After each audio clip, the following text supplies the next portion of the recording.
Then I'm going to go to the last segment, Sure. and that is about a tool, an organizational tool that you find useful in an organization's positive impact journey. You already mentioned three, Mhm. but now I want to deep dive a bit. So I want to Okay. ask you three questions about that. Um, so the first is, which organizational tool did you choose and why? Um, I'd like to talk about a tool we use called Swords and Shields.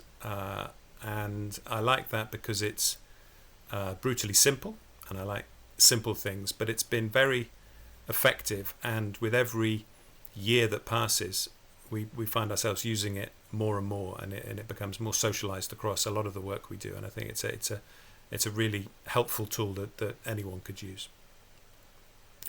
Shall I I think describe it's it? also very graphic. Yeah, Yes, please. I think it's also yeah, very graphic because I it is. immediately have this powerful image.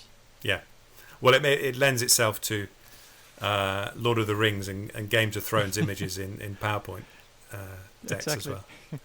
So Yeah. it's just to say, when companies do lots of things and can do lots of things, and when they've done those things, there's almost a sense that they want to talk about everything they've done. And I think one of the early ones of these we does is a great example of what we mean by swords and shields. So we were doing some work with Kimberly Clark, the world's biggest paper company. They make lots of toilet tissue brands, face tissue, nappies, feminine hygiene products, and 1 to 2 billion people every day use one of their products. So huge company, but because they're involved in paper, the whole notion of deforestation and sustainable sourcing of paper is front and center, and that's clearly a very important issue for them. Years ago, they would be the target of Greenpeace attacks because deforestation was one of the priorities for Greenpeace and organisations like that. So Kimberly Clark had in place. It's in their interest to have sustainable sourcing of paper because they need to keep being able to source paper if they're going to have the products that they want to sell.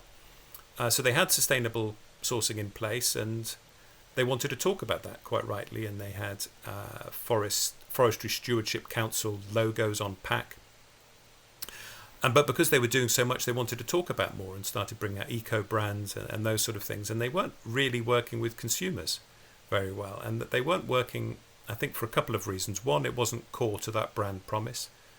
Any fast-moving consumer good needs to have a very straightforward and simple brand promise rather than trying to communicate too many messages especially in low consideration categories.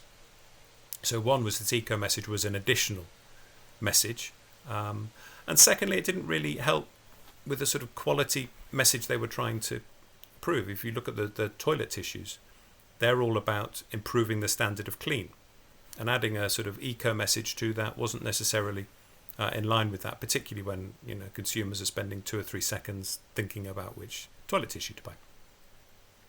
So what we said was, all the things you're doing on sustainable sourcing of paper, they are really important to you as a business. You have to do them because it's the right thing to do, because you're going to be attacked by Greenpeace and others if you don't, and because it will ensure you have a sustainable supply of paper. Really important.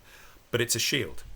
It's not really a message to go out on the front foot with consumers because A, it's not the key message for any of the brands, and B, it's the message you're saying is, well, you probably weren't thinking about forests being cut down, but that's a part of potentially the sourcing of paper, but we don't do it in an unsustainable way, and it's not a brilliant message.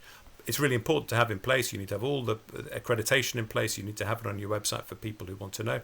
You need to be able to tell your retailers and your investors about it.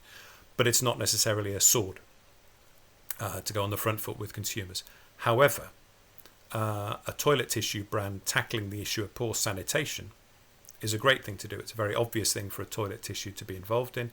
We helped them create a pilot program in the UK to partner with UNICEF to tackle the sanitation crisis initially in Angola and Mozambique.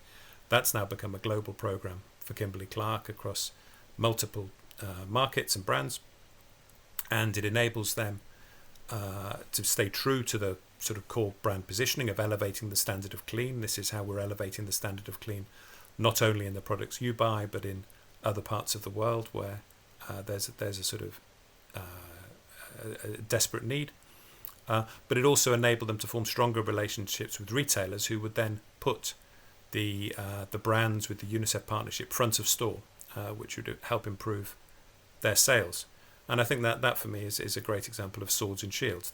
Both are equally important, but one is much more relevant for your marketing and communications to go on the front foot, whereas the other is a shield. And if you're going into battle, you need swords and shields, but it's really important to understand which is which and to use them appropriately.